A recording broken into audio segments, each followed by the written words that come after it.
Herkese merhaba. Bu minik arıyı örelim bugün.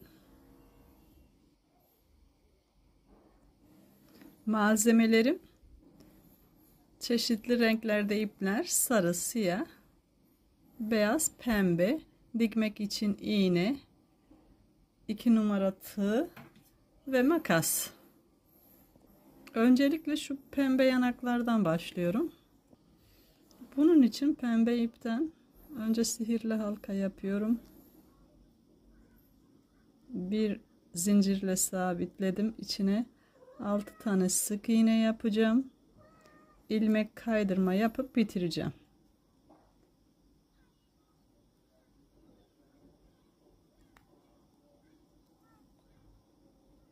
Beş, 6 tane sık iğne yaptım. İpini sıkılaştırdım. Şuradan ilmek kaydırma yapacağım. Şöyle şu şekilde dikecek kadar ip bırakacağım, keseceğim.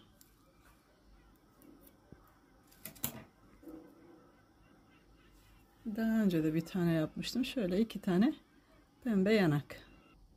Şimdi kanatlarını yapıyorum. Sihirli halka. İçine 6 tane sık iğne yapıyorum.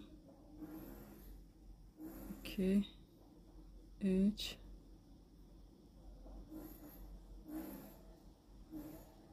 4 5 6 sık iğne yaptım. İlmek içindeki ipi çekip sıkıştırdım. İlmek kaydırmayla birleştiriyorum.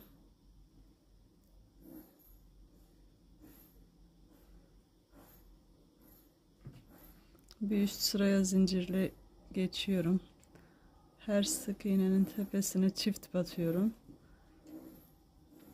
İkinci sırada 12 tane ilmeğim oluyor. Şöyle her sık iğnenin tepesine çift batıyorum. Şöyle bir sık iğne yaptım. İkinciyi de batıp sık iğne yaptım. Bunu 6 kez arka arkaya tekrarlayacağız. Üçüncü sıraya her bir sık arasına ilk önce şöyle işaretleyici koydum. Her bir sık iğnenin tepesine bir sık iğne yapıyorum. Üçüncü ve dördüncü sırada arttırma eksiltme yapmadan 12 olan ilmek sayımı 12 olarak örüp geliyorum. 2 sıra 12 ilmek örüp geldim. Dördüncü sırada ise 2 tane ilmeği örüyorum. 1 2 tane 2 ördüm. 1 eksilteceğim.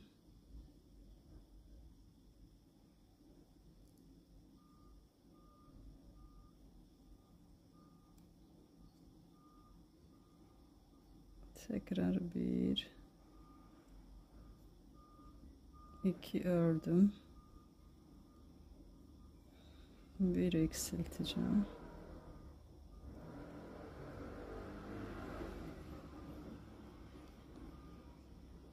Beşinci ve son sırasındayız kanatın. Şöyle katladık ikiye. Bir dizden bir karşı taraftan aldık. Birleştiriyoruz yani. Bir sık iğne yaptık. Bir bizden bir karşı taraftan aldık. Bir sık iğne daha yaptık. Bu şekilde. Yine aynı şekilde bir bizden bir karşıdan aldık. Bir sık iğne daha yaptık.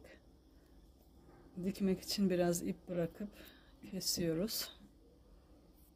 Kanatlarımız bitti. 2 tane olması lazım aynı şekilde. Şimdi de şu minik antenlerini yapalım. Kordon tekniğiyle yapacağız. Aşağıdan biraz ip bırakıyoruz. Zincir çekiyoruz bir tane. Gevşek olsun, çok sıkı olmasın. Üstüne doladık. Bir zincir. Bir daha üstüne doladık. Bir daha zincir. 2 3 şöyle doluyoruz. 4 5 doladık. 6 tane yeterli bence. Şu alt ipini kesiyoruz. Şöyle bir şey oluyor kordonumuz. Sarı ip taktık iğneye. Ucundan başladığımız yerden takıyoruz. Şöyle birkaç kez işler gibi dikiyoruz ki uçları sarı olacak ya antenlerin, o yüzden. İstediğiniz kadar, ne kadar sarı olmasını istiyorsanız içinden geçiriyoruz. Şöyle düğüm atalım bir de sağlamlaşsın diye. Bir kere de buradan aynı şeyi yapalım.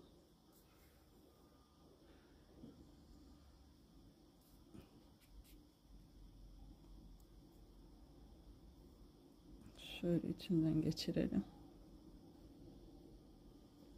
Düğüm yaptık. Arasından tekrar geçirelim.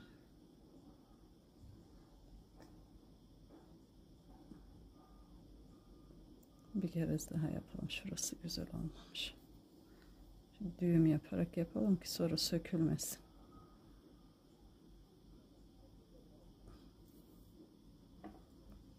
Şöyle kesiyoruz belli olmayacak şekilde. Birkaç kez düğümledik. Sökülmez artık. 2 tane de antenimiz oldu. Şimdi arının gövdesi için sarı ipi aldık. Bir tane sihirli halka her zamanki gibi yaptık. Bir zincirle sabitledik ve içine 6 tane sık iğne dolduruyorum. Şu 1, bu 2, bu 3, 4, 5, 6 tane sık iğne ile doldurduktan sonra ipini sıkılaştırıyorum çekip. Şöyle başladığım ilk ilmeğin tepesine batıyorum. İlmek kaydırma yapıyorum. Bir zincirle üst sıraya çıkıyorum. Arttırmalar yapıyorum. Her bir ilmeğe çift batıyorum.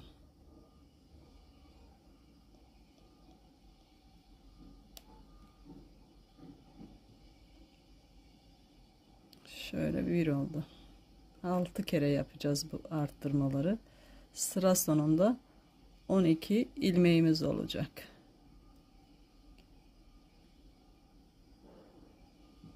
Şöyle. Bu da son arttırma. Sonuncuyu da yaptıktan sonra bir üst sıraya, 3. sıraya geçiyorum. Burada ise işaret belirleyici koyuyorum. Beyaz ip koydum iyi görünsün diye. Şimdi bir tanesini örüyorum. İkincisini artırıyorum. Sıra sonuna kadar 6 kez bir ör, bir arttır. 6 kez bir ör, bir arttır yaptırdıktan sonra bir üst sıraya geçiyorum. Şimdi bu sırada ilmek belirleyicimi şöyle arkaya doğru attım ipimi. İlkini ördüm, bir. Buradan sonra 2 örüp bir arttıracağız. 4. sıradayız şu anda. 2 ördüm, bir arttıracağım. Aynı yere 2 kere batacağız yani. 6 kez tekrarlayacağız bunu. Sıra sonunda 24 ilmeğimiz olacak. Şimdi 5. sıramıza geçiyoruz. Burada ise 3 tane ilmeği öreceğiz. Bir tane arttıracağız. 6 kere yapacağız. Sıra sonunda 30 ilmeğimiz olacak. 3 tane ördük. Şöyle bir tane arttırıyoruz. 6 kez arka arkaya tekrarlayacağız. 3 ör, 1 arttır. Sıra sonunda 30 ilmek olacak. Şimdi 6. sıraya geçtik. 6. sıraya dümdüz örüyoruz. 30 olan sık iğnemizi 30 sık iğne olarak örüp bitiriyoruz. 6, 7, 8, 9 yani 4 sıra 30 sık iğne olarak örüyoruz. Eksiltme ya da arttırma yapmıyoruz. Örüp geliyorum ben 4 sıra. Şimdi 8. sıraya geçtim. 8. sırada antenlerini takmam gerekiyor. İlk önce 12 ilmek ördüm. Şu işaretleyiciden sonra 12 ilmek ördüm. 13. ilmekte şu şekilde yapıyorum. İlk önce antenlerimi ayarlıyorum. Hangi taraf arkaya bakacaksa ona göre. Şu alttan sanki 2 ilmek varmış gibi, siyah olduğu için belli olmuyor çok ama şurada 2 ilmeğin arasından geçiriyorum. Daha ince bir tığla yapmam lazım. Şöyle altın o 1.40 tığımı aldım.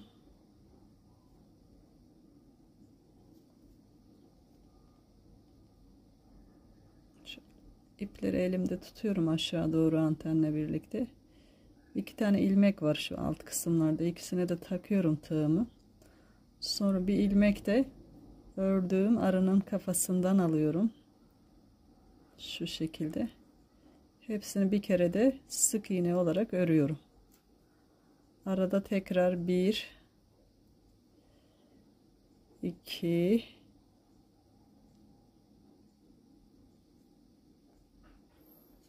3 tane sık iğne yapıyorum.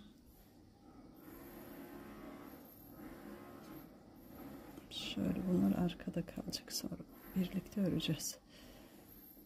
Şöyle gayet iyi 3 sık iğne bence arası. Tekrar tığımı ama şunu alıyorum.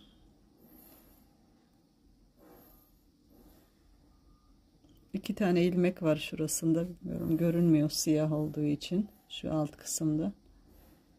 Taktım tığımı. İplerimi de tabii ki şu fazla iplerimi de arkaya doğru alıyorum, örgümün içine doğru. Bir ilmek de ördüğüm kafadan alıyorum, hemen sıradaki ilmekten. Sık iğne yapıyorum.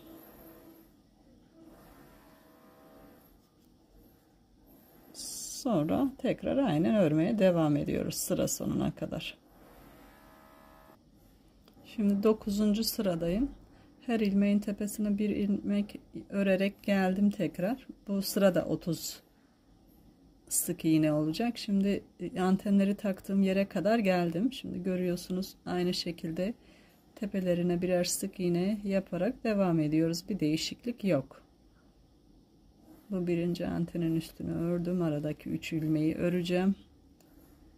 Ondan sonra ikinci antenin üstüne geçeceğim. Bu da ikinci anteni taktığım yer. Dikkat ediyoruz siyah ip takılıp gelmesin bizimle birlikte. Şimdi sıra sonuna kadar bu şekilde zaten her ilmeğin tepesine bir ilmek örerek devam edeceğiz. Ve şunu göstermek istiyorum size. Ters çevirdik. İçindeki siyah ipler, her bir antenden 2 tane siyah ip çıkıyordu ya. Onlara birer düğüm atalım. İçeride kalsınlar. Sökülmesinler bir daha. Şöyle, bu birinci düğüm. Bu da ikinci düğüm. Ötekini de aynı şekilde yapacağız. İsterseniz fazla paylarını kesin. İsterseniz de içeride kalsın. Zaten elyafla dolduracağız. Belli bile olmayacak ondan sonra. Sağlamlaştırdık. Ters çevirdik. Örmeye devam ediyoruz tekrar sıra sonuna kadar. Şimdi 10. sıraya geçeceğiz. İlk önce şöyle son ilmeğe battık. İkisi de üstündeyken siyah ipe geçeceğiz bu sırada. O yüzden ipleri değiştiriyoruz. Şöyle renk geçişlerini şöyle şu şekilde yapıyoruz. Siyahı taktık. Sarıyı da birazcık sıkılaştırdık. Bundan sonra siyahla 30 sık iğne öreceğiz 2 sıra. Bunları da sağlamlaştırmak için düğüm atacağım burada. Ama sarı ipimi koparmayacağım çünkü çizgili yapacağım için. Onunla daha sonra devam edeceğim. Düğümümü attım. Bundan sonra siyah iple örüyorum. 30 ilmek 2 sıra yapıp geliyorum.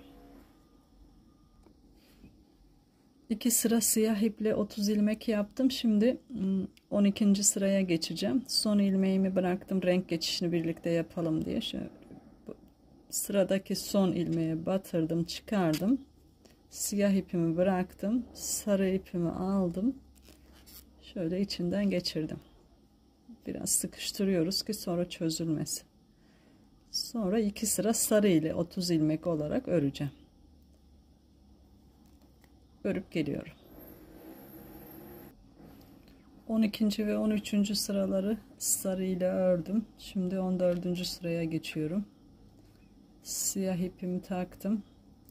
30 sık iğne olarak öreceğim. Eksiltme, arttırma yok. 14. sırayı örüp geliyorum. Şimdi 15. sıraya geçtim. Siyahla tekrar örüyorum. Bu sefer azaltmalar yapacağız. 15. sırada 3 öreceğiz. 2 3 ördüm. Bir tane eksilteceğiz. 6 kez yapacağız sıra sonunda. 30 olan ilmeğimiz 24'e düşmüş olacak. 3 öreceğiz. Bir eksilteceğiz sıra sonuna kadar. Sıra sonunda 24 ilmeğimiz kalacak. Şimdi 16. sıraya geçiyorum. Renk değişikliği yapıyorum. Sarı ipi takıyorum. 16. sırada arttırma veya eksiltme yapmıyoruz. 24 olan sık iğnemizi 24 olarak sıra sonuna kadar örüyoruz. 16. sıra bitti. 17. sıraya geçiyoruz. 17. sırada tekrar eksiltmeler yapacağım. 2 öreceğim. 1 eksilteceğim. 6 kez tekrarlayacağım. Sıra sonunda 18 ilmeğim olacak. 2 ördüm, 1 eksilttim.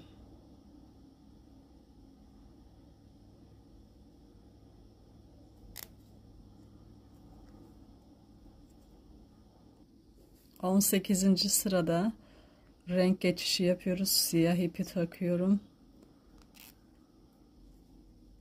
Arttırma, eksiltme yapmadan 18 olan sık iğnemi 18 olarak örüyorum. Bu sırada elyaflarını da dolduralım. Göstereyim. İçine boncuk elyafla dolduruyoruz.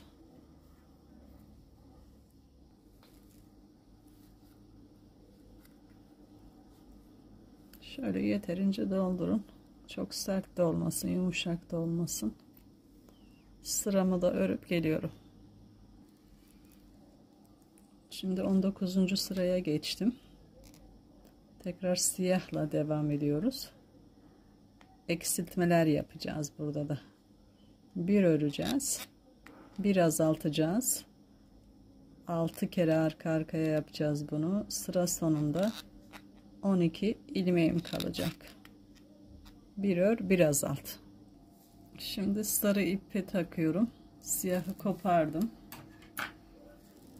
Öncelikle düğüm atmam gerekiyor sağlamlaştırmak için, sonra sökülmesin diye.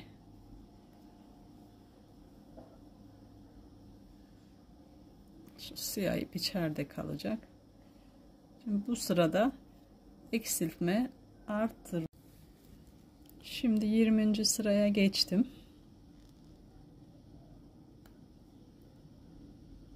Bu sırada 12 olan ilmeğimizi 12 olarak örüyoruz. Her bir sık iğnenin tepesine sarıyla bir sık iğne yapıyoruz. 21. sıraya geçtik. 21. sırada bir örüp bir azaltıyoruz. Bunu 4 kez yapıyoruz. Sıra sonunda 8 ilmeğimiz kalıyor.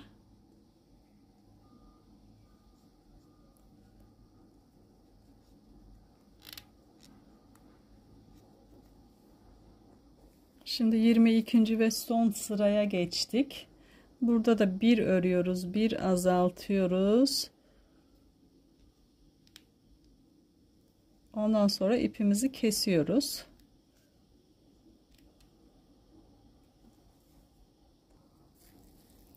İpimi kestim. Şöyle kalan ipi iğneye taktım. İğne yardımıyla ilmekleri topluyorum. Şu mümkün mertebe sivri olması lazım ki. Şöyle içinden geçirip düğüm yaptım. Şöyle bir görüntüsü oluyor. Kalan ipimi de içeriye bıraktım.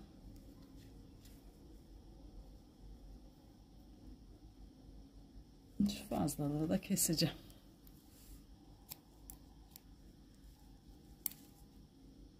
Şöyle kanatlarını takalım. İğne yardımıyla böyle bu şekilde dikiyoruz. Hemen antenlerin üst kısmına, sırtına dikip geliyorum. Şimdi kanadın birini diktim, ötekini de aynı şekilde tam karşısına gelecek şekilde şöyle hizalıyorum ve şuraya iliştiriyorum.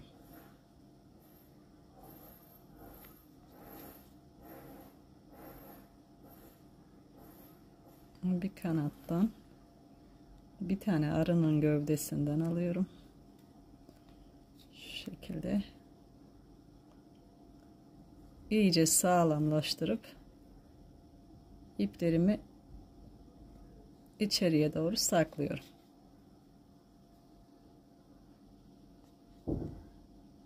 Şimdi gözleri işleyelim. Bununkini böyle çarpı şeklinde yaptım.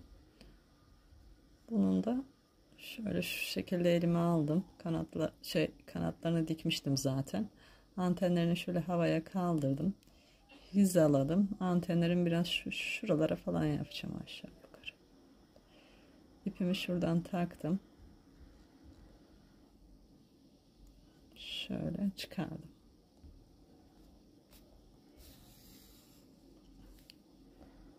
Şimdi nasıl bir göz istediğimize bağlı olarak işliyoruz. İsterseniz tekrar çapraz yapıyoruz. İsterseniz şöyle gülümseyen bir arı gözü yapıyoruz.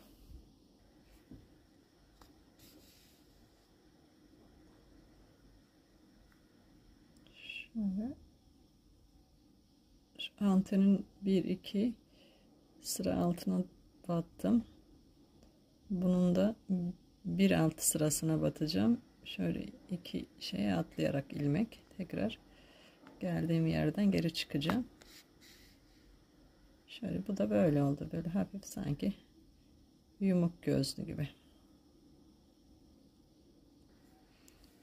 İpleri şuradan bağlıyorum birbirine. Göz işlediğim ipleri. Fazlalıklarını kesiyorum. İçe doğru sonra bunları çekiyorum. Şöyle tığ yardımıyla içe doğru çekiyorum.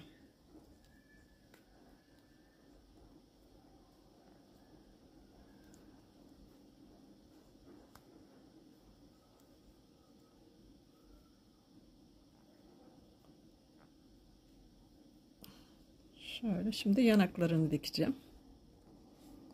Yanakları da gözlerinin hemen altına şuraya dikeceğim. Şöyle şu şekilde bir böyle araya batıracağım gövdesine. Bir tane de şu ördüğüm parçaya batırıp dikeceğim. Şöyle şu şekilde İyice sağlamlaştırıcı.